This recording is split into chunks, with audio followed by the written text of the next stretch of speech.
So teachers and students, आप सभी का वेलकम है इस वीडियो लेक्चर में। सो ये वीडियो लेक्चर डेडिकेटेड है हमारे पॉलिटिकल साइंस के चैप्टर डेमोक्रेटिक पॉलिटिक्स का chapter gender, religion and caste. तो क्लास 10th का एक इंपॉर्टेंट चैप्टर है और इस चैप्टर से मल्टीपल चॉइस 2 मार्क 3 मार्क्स में क्वेश्चंस रेगुलरली बोर्ड एग्जाम में आते हैं। तो चैप्टर का जो नेम है उसके अकॉर्डिंग ही आपका ये चैप्टर 3 पार्ट्स में डिवाइडेड है और ये एक इंपॉर्टेंट पॉइंट है और बहुत अच्छी बात है कि चैप्टर को हम पार्ट बाय पार्ट डिवीजन के अकॉर्डिंग इजीली समझ सकते हैं। यानी चैप्टर के 3 हिस्से हैं, जेंडर, रिलीजन एंड कास्ट। अब इस चैप्टर में हमें क्या स्टडी करना है, तो इसका एक फ्रेमवर्क हम देख लेते हैं और एक इंडेक्स के फॉर्म में हम सारे टॉपिक्स को समझ लेते हैं। Number 1, gender. तो जेंडर एंड पॉलिटिक्स में जेंडर होता क्या है, public and private division based on genders, specially women का इसमें जो रोल है वो हम समझेंगे। वुमेन के स्टेटस में कैसे चेंजेस आए हैं, वुमेन का इंडिया में क्या स्टेटस है और भारत में वुमेन का पॉलिटिकल रिप्रेजेंटेशन कैसा है, ये इस वीडियो के हमारे टॉपिक्स रहेंगे।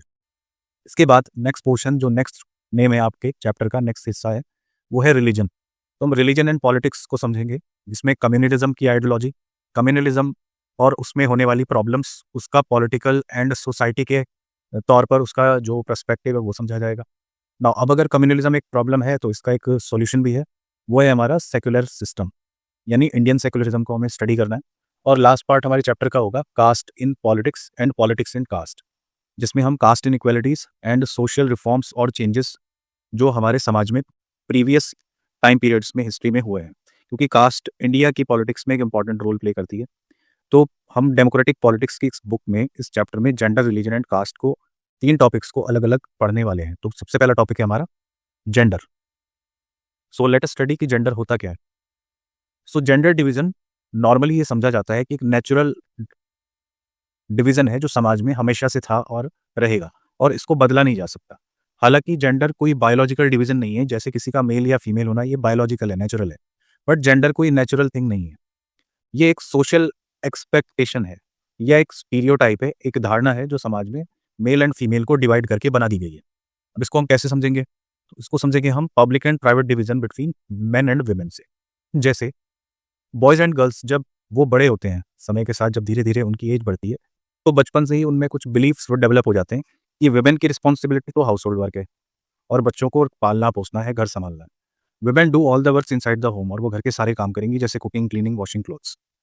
When these jobs are paid, अगर ये जॉब्स पेड है तो ही कोई आदमी इनको करेगा, अदरवाइज ये माना जाएगा कि ये सारा काम तो वुमेन की रिस्पॉन्सिबिलिटी है या वुमेन ही करती है।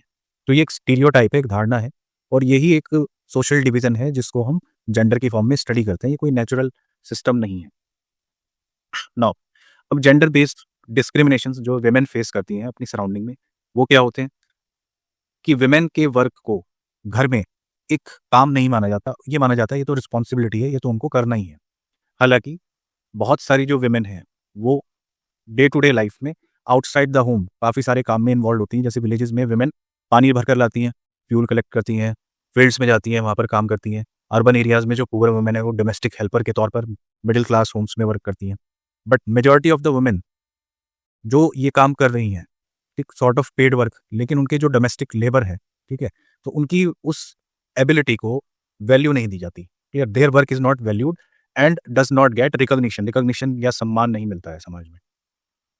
तो ये डिस्क्रिमिनेशन है जो मेन के कंपैरिजन में वुमेन फेस करती हैं।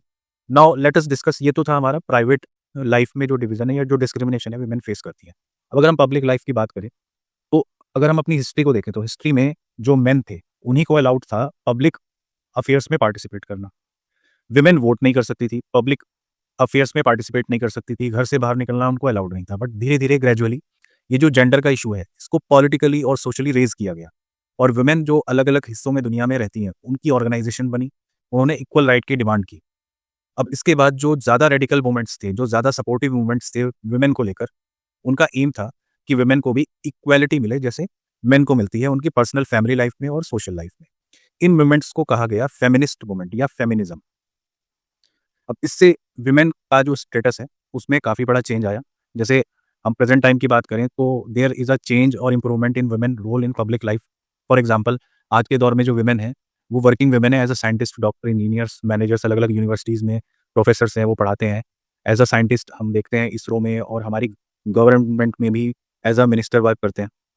अब इसके कुछ एग्जाम्पल हम अपनी कंट्री में देखते हैं, बट हमारी कंट्री में जो पॉलिटिकल रिप्रेजेंटेशन है वुमेन का वो अब भी दूसरे कंट्रीज के कंपैरिजन में बहुत पीछे है।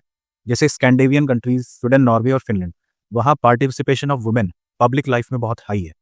और हमारी कंट्री में अभी जो वुमेन है वो they are far behind the man. Women still lag much behind the man, despite कि इंडिपेंडेंस मिलने के बाद भी उनकी लाइफ में चेंजेस आने चाहिए थे जो अभी तक नहीं आए हैं। अब ऐसा सिस्टम या सोसाइटी जहाँ मेल डोमिनेटेड सिस्टम होता है उसको पैट्रियार्टिकल सोसाइटी कहते हैं। ये क्वेश्चन प्रीवियस ईयर क्वेश्चन है जो बोर्ड एग्जाम में मल्टीपल चॉइस में आया था। नाउ अब हम स्पेसिफिकली देखते हैं कि वुमेन का इंडिया में कैसा स्टेटस है, वुमेन का इंडिया में क्या सिस्टम है, कैसा स्टेटस है। तो इसको हम टोटल 3 पार्ट्स में डिवाइड करने के बाद स्टडी कर सकते हैं और इसी फॉर्मेट में आप बोर्ड एग्जाम में इसका आंसर लिख सकते हो। Number 1, literacy. अगर हम लिटरेसी की बात करें तो according to your NCERT listed latest syllabus, women is only 54% compare to 76% among men. जो लिटरेसी रेट है वो वुमेन में 54% है और मेन में 76% है। ये आपके एनसीईआरटी के डेटा के अकॉर्डिंग है। अब ये डेटा अप टू डेट भी होता रहता है समय के साथ। इसके अलावा जो हायर स्टडीज़ हैं, यानी कॉलेजेस या ग्रेजुएशन या पोस्ट ग्रेजुएशन के कोर्सेज, उसमें प्रोपोर्शन ऑफ गर्ल्स स्टूडेंट बहुत कम है। नेक्स्ट जो हमारा क्राइटेरिया है वो है इनकम एंड पेड वर्क। तो महिलाओं का वो पोर्शन जो किसी एक पर्टिकुलर जॉब में इन्वॉल्व है, स्पेशली हाईली पेड जॉब्स पे या वैल्यूएबल जॉब्स में, वो अब भी बहुत कम है, वेरी स्मॉल है।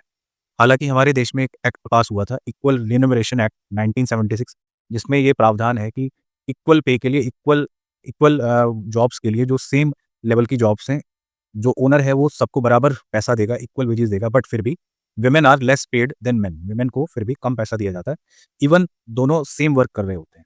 ऐसा सभी जगह पर नहीं है, बट काफ़ी सारे प्लेसेस पर यही सिस्टम फॉलो करते हैं। नाउ नेक्स्ट जो क्राइटेरिया है वो है हमारा चाइल्ड सेक्स रेशो। इसको अगर हम समझें तो इंडिया के बहुत सारे हिस्सों में जो पेरेंट्स हैं वो प्रेफर करते हैं बॉय रादर देन गर्ल। ठीक है, जो आपके एनसीईआरटी में डेटा गिवन है, in many parts of India parents prefer to have son and find a ways to have the girl child aborted, जिससे डिक्लाइन होता है child sex ratio. Number of girls, अगर हम नंबर ऑफ बॉयज़ की बात करें पर 1000 बॉयज़, तो कंट्री में आपके एनसीईआरटी के डेटा के अकॉर्डिंग वो 919 है। तो किसी भी कंट्री के डेवलपमेंट के लिए उसकी जो 50% पॉपुलेशन है, वुमेन की पॉपुलेशन, उसका डेवलपमेंट और उसके स्टेटस या और उसकी पॉपुलेशन में राइज होना एक सर्टेन लेवल तक जरूरी है, जिससे समाज में बैलेंस बना रहता है। तो ये था हमारा women status in India. Now अब हम देखते हैं कि हमारे कंट्री में वुमेन का पॉलिटिकल रिप्रेजेंटेशन कितना है, राजनीतिक तौर पर महिलाएं कितनी एम्पावर्ड हैं, सशक्त हैं। तो इंडिया में जो प्रोपोर्शन ऑफ वुमेन है, अगर हम अकॉर्डिंग टू 2024 लोकसभा इलेक्शन की बात करें, तो 13.69% women as an elected MP हमारे पार्लियामेंट में बैठते हैं। और अगर स्टेट असेंबलीज की बात करें तो ये परसेंटेज और भी कम हो जाता है, लगभग 5% है। अब इसके अलावा एक और जो आयरनी है वो ये है कि अगर किसी स्टेट में वुमेन चीफ मिनिस्टर है तो उसके साथ वर्क करने वाले जो भी मिनिस्टर्स हैं वो जनरली मेल्स होते हैं। ठीक, सारे मेंबर्स मोस्टली मेल्स ही होते हैं। नाउ इसके अलावा अगर हम पॉलिटिकल रिप्रेजेंटेशन हम लोकल गवर्नमेंट में देखें, इंडिया में लोकल बॉडीज जैसे पंचायत और म्यूनसिपैलिटीज, तो उसमें वुमेन्स के लिए सीट रिजर्व है। अब सीट रिजर्व होने से क्या हुआ कि 1/3 सीट वहाँ पर रिजर्व है। तो इस समय भारत में लगभग 10 लाख से भी ज़्यादा इलेक्टेड वुमेन रिप्रेजेंटेटिव्स हैं जो rural and urban local bodies में बहुत अच्छा काम कर रहे हैं और कंट्री के डेवलपमेंट में अपना रोल अदा कर रहे हैं। इसके अलावा वुमेन ऑर्गेनाइजेशंस हमारे देश में जो महिला आयोग हैं या दूसरे जो नॉन गवर्नमेंटल ऑर्गेनाइजेशंस हैं, एक्टिविस्ट हैं, वो समय-समय पर इस बात की डिमांड करते रहते हैं कि लोकसभा और स्टेट असेंबलीज़ में भी ये 1/3 प्रोपोर्शन ऑफ वुमेन, यानी 1/3 seats Lok Sabha and state assemblies में भी वुमेन के लिए रिजर्व्ड हो जाना चाहिए, जिससे वुमेन को एम्पावरमेंट